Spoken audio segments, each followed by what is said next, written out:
3. Assalamualaikum warahmatullahi wabarakatuh. Waalaikumsalam warahmatullahi wabarakatuh. Oke, salam semangat, sehat selalu, sukses ya. Baiklah, kita mulai kembali untuk pertemuan 15 dalam manajemen produksi dan operasional dengan subtopiknya adalah metode just in time. Jadi just in time itu adalah sebuah metode. Ada yang masih ingat minggu lalu kita belajar mengenai materi apa? Ya, apa materinya? Manajemen kualitas. Baik, jadi manajemen kualitas, aku ulangi, itu sangat penting bagi sebuah atau seorang produsen. Kualitas itu harus dijaga bagi seorang produsen supaya apa? Supaya menambah manfaat atau nilai yang akan diperoleh oleh si konsumen atau calon konsumen yang akan membeli. Baik, untuk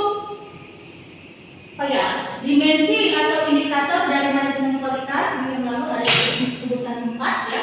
Yang pertama adalah barang itu sendiri. Maksudnya bagaimana? Barang yang memiliki manfaat atau nilai tambah buat si konsumen. Yang kedua adalah harga. Ya, bahwasanya barang yang berkualitas itu akan menentukan harga. Bahwasanya harga yang sesuai dengan produk tidak mungkin menurunkan kualitas atau nilai tambah dari produk yang akan kita konsumsi. Indikator atau variabel ketiga dimensi daya saing itu adalah keandalan. Apa maksud andal? Andal itu adalah tepat fungsi, tepat guna, dapat dipercaya. Nah, apalagi mudah. Mudah dalam apa? Misalnya, produsen mudah dalam menanggapi banyaknya permintaan konsumen yang berbeda-beda. Produsen itu tanggap terhadap apa? Terhadap banyaknya perilaku konsumen yang berbeda-beda. Nah, produsen harus tanggapnya terhadap apa? Banyaknya permintaan atau reorder ulang produk yang akan dibeli konsumen. Ya. Nah, masuk kita ke metode just in time. Kalau just itu apa sih? Hanya time, waktu. Berarti kalau kita panjangkan pengertiannya apa just in time? Kalau ada pesanan kita produksi, kan gitu kan? Nah, jadi kalau ada bertanya, Bu, ada nggak Bu kelebihan atau kelemahan dari metode just in time? Ada. Ya, kelebihannya apa? Nah, dari judul saja just in time, berarti kalau ada pesanan baru proses. Berarti apa yang dihemat? Bahan baku. Ya, bahwa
tidak menggunakan just in time. Karena apa? Dia harus punya yang namanya stock of name, persediaan di gudang. Ya, apabila konsumen datang membeli, ada barang yang akan dibelinya. Misalnya saya datang ke Alfamidi mencari susu anak dari Naga. Nah, di layout di Alfamart atau Alfamidi atau Indomaret itu cuma ada usia 0 sampai 6 bulan contoh. Nah, ketika saya tanya ada Pak untuk 3 ke atas, 3 tahun ke atas, ada. Tunggu ya Bu, saya cari di gudang. Jadi metode just in time ini tidak tepat untuk swalayan. Oke? Oke, Bu, jadi lagi bertanya, usaha UMKM Bu, itu gimana? Nah, jadi gini prinsipnya. Prinsipnya itu kita jangan menentukan perusahaan itu layak atau tidak menggunakan just in time. Tetapi kita lihat, ya kita perhitungkan apa tujuan perusahaan. Bagaimana jangka panjangkah, jangka pendekkah, jangka menengahkah? Apa yang mau visi-misi perusahaan itu apa sebenarnya untuk mendirikan sebuah usaha atau bisnis? Nah, kalau usaha mikro kecil menengah, contoh usaha kecil. Usaha kecil cirinya apa ya? Usaha kecil itu cirinya apabila terdiri dari 1 sampai 3 orang. Ya kan? Dan bersifat apa? Kalau dia harian uang kembali atau mendapat pendapatan. Pendapatan itu didapatnya dari mana? Ketika dia jual, dia mendapat selisih dari yang dia produksi. Nah, itu dia pendapatan. Artinya modal dia itu bertambah ketika dia menjual pisang goreng contohnya. Ya. Misalnya dia beli roti, beli sayur untuk menjadikan burger, satu burger namanya merek Mega Burger contoh. Nah, dia termodalkan semua, ada telur, ada keju, ya kan? Terus ada sayur. Nah, satu burger misalnya modal dia itu keluar hanya 10.000, tapi dijual dia 15.000. Berapa untungnya? 5.000. Nah, seperti itu. Dan sifatnya kalau kecil itu adalah harian. Bu, kalau harian ini gimana? Bisa diubah-ubah variasinya. Nah, kalau jangka panjang, kalau perusahaan manufaktur dan industri itu tidak berlaku just in time. Ya, nah itu dia. Jadi kita lihat sistem penerapannya itu bagaimana, sistem penerapan manajemennya, tujuannya itu apa? Ya, sudah paham dari definisi just in time? Ada yang mau bertanya boleh? Ya, Dik. Perkenalkan, nama saya Nabila Aprilia. Di sini saya mau bertanya, Bu, kira-kira apakah semua perusahaan bisa menerapkan metode just in time? Oke. Terima Ya. kasih, Bu. Terima kasih Nabila, pertanyaannya bagus sekali ya. Nabila bertanya seperti yang Ibu sampaikan barusan ya. Apakah semua perusahaan itu bisa menggunakan metode just in time? Kita lihat, kayak Ibu ulang kembali ya. Sistem penerapan manajemennya itu bagaimana? Tujuan perusahaan itu jangka panjang, jangka pendek atau menengah? Ibu kasih tahu. Jangka pendek itu tujuannya adalah 0 sampai berapa? Hah?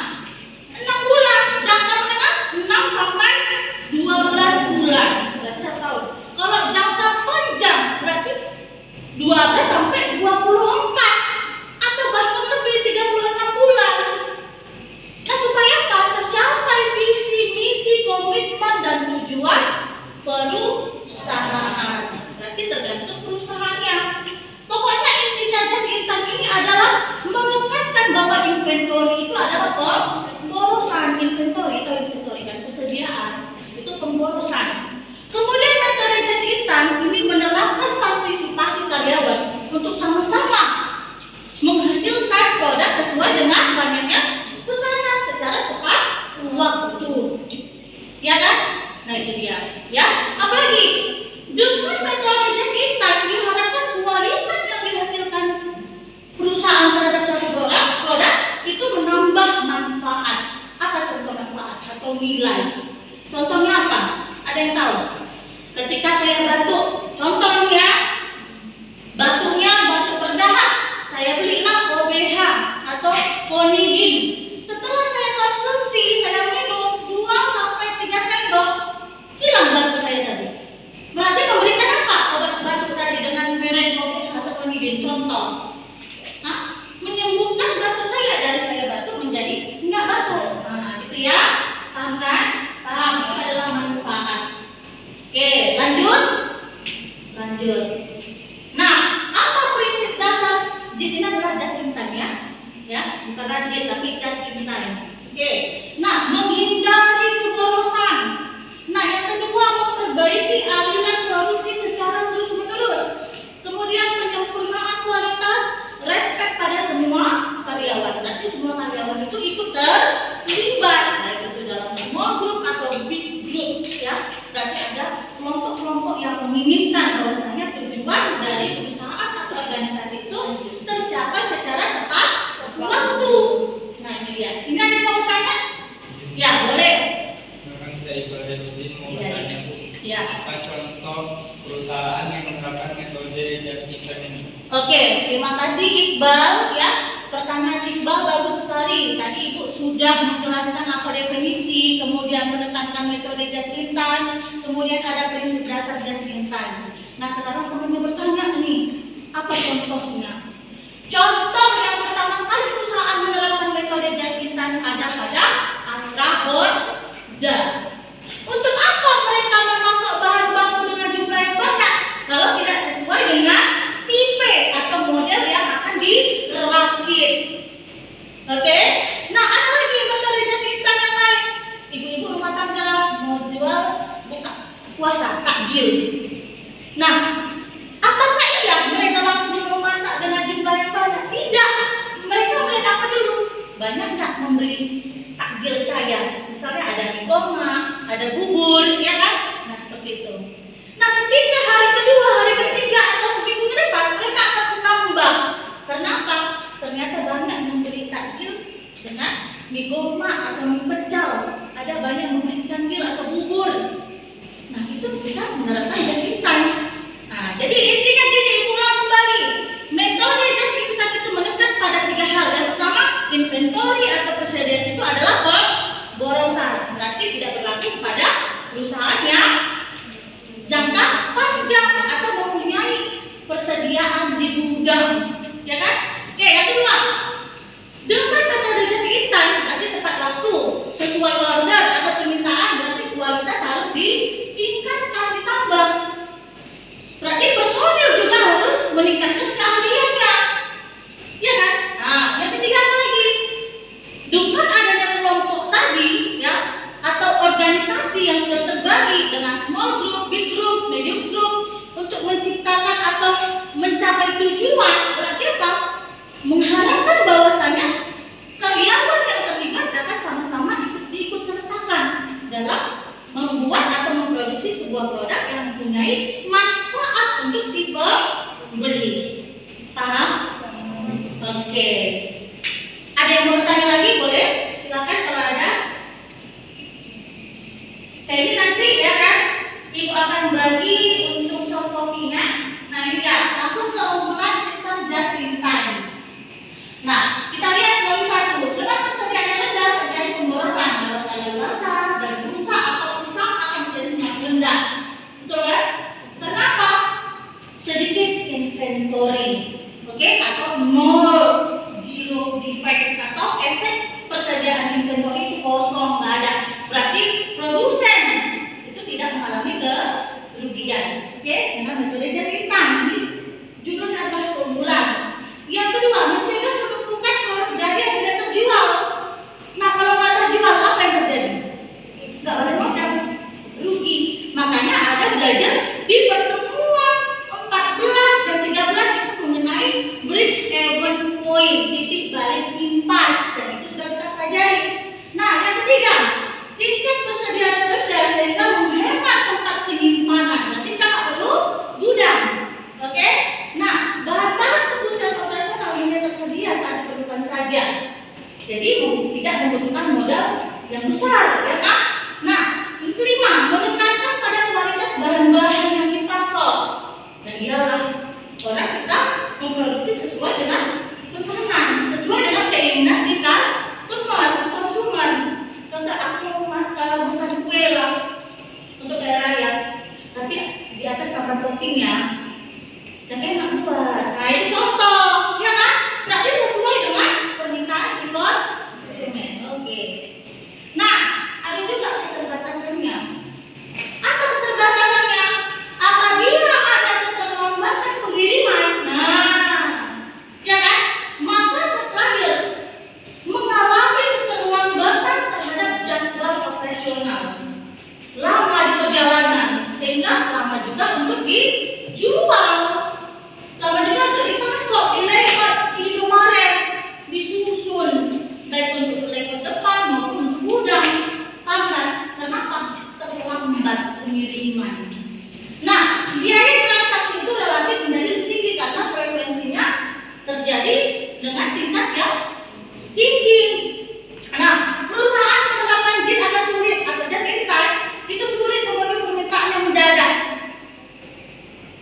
ya kan?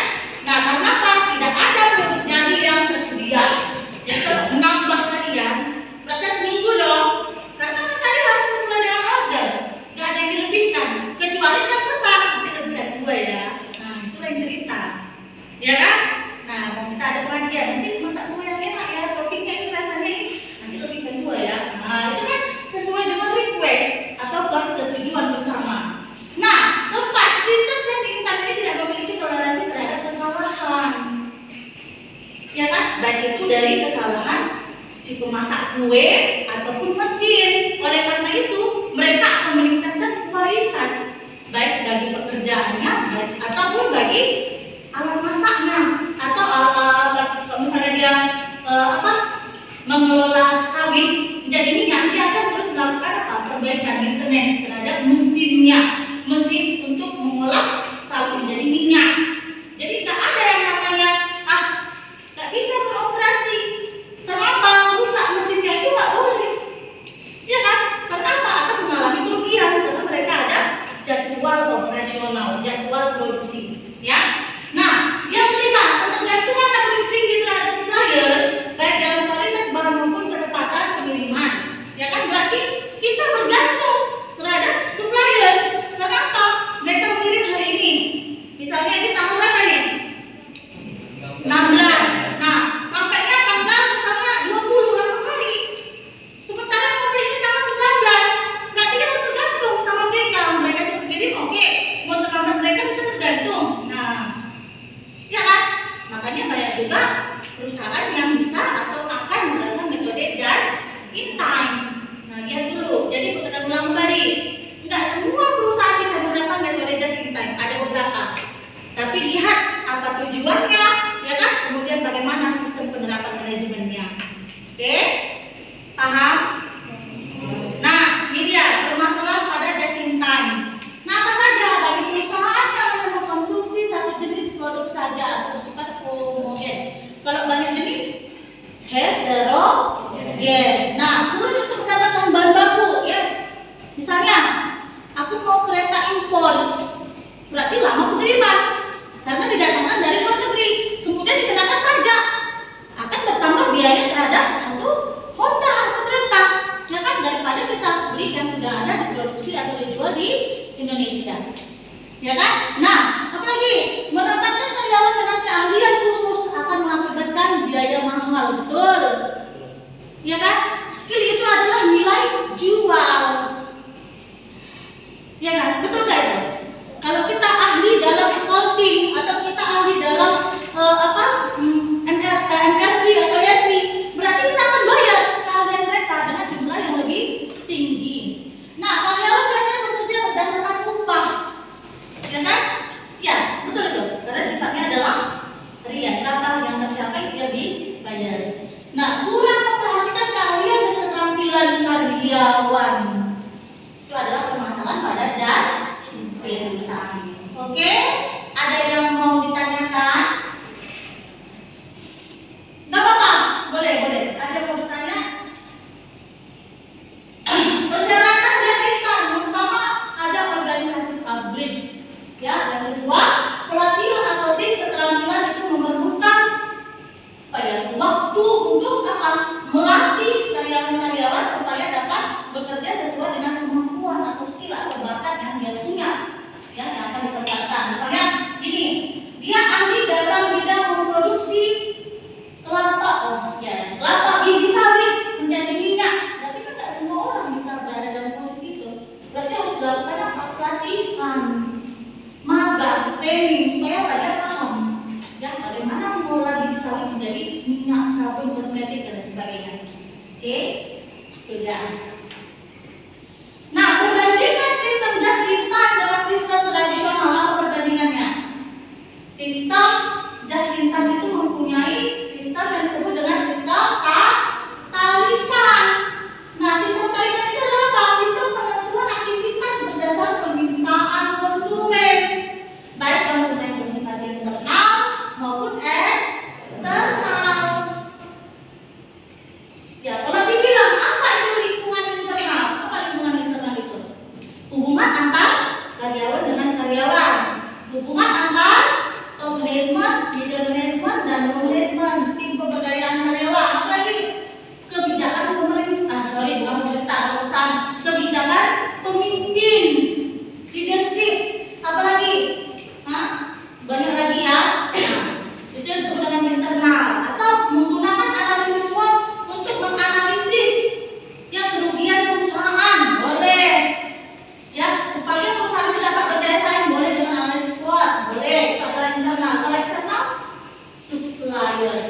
perusahaan kompetitor.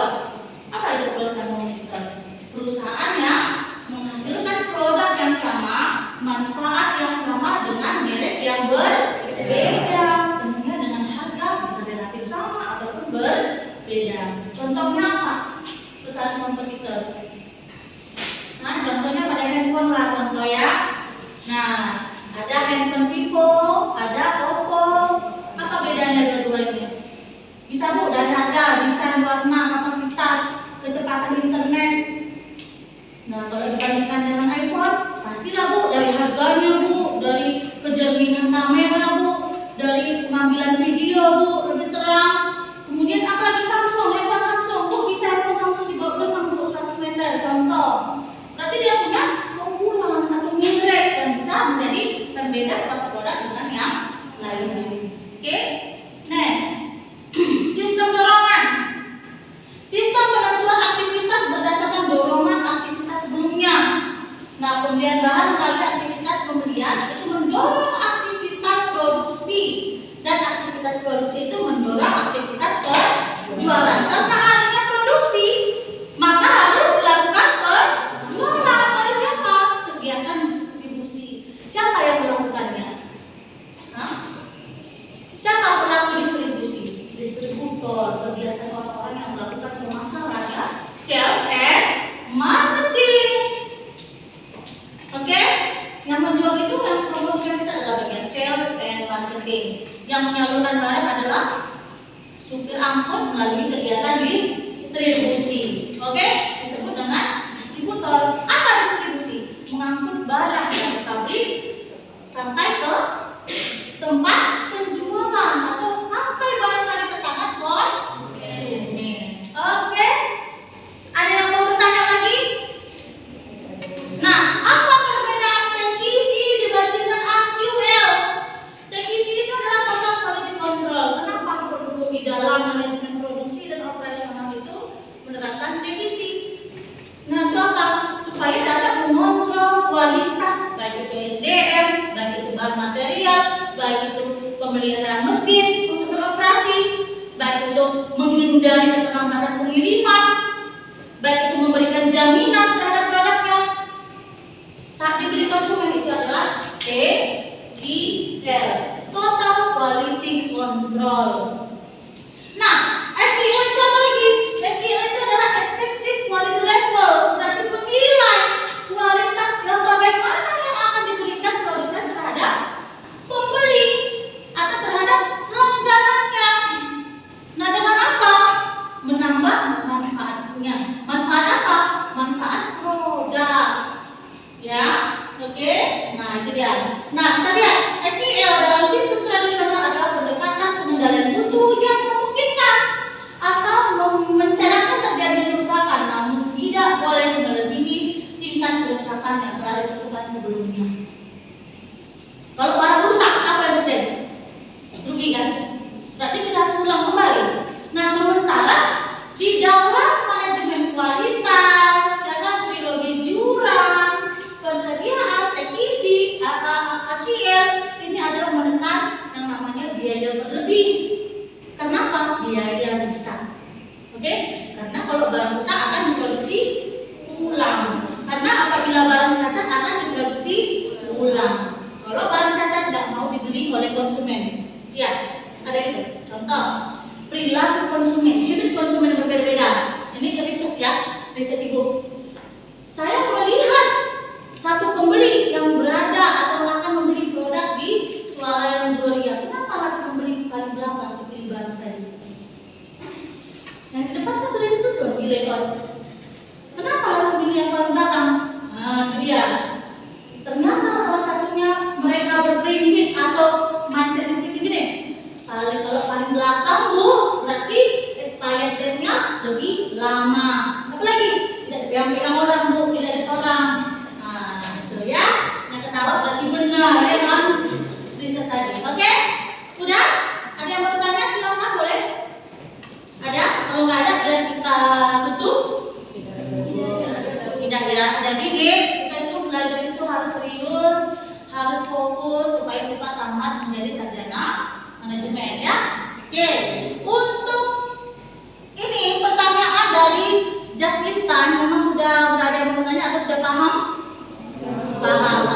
wilayah.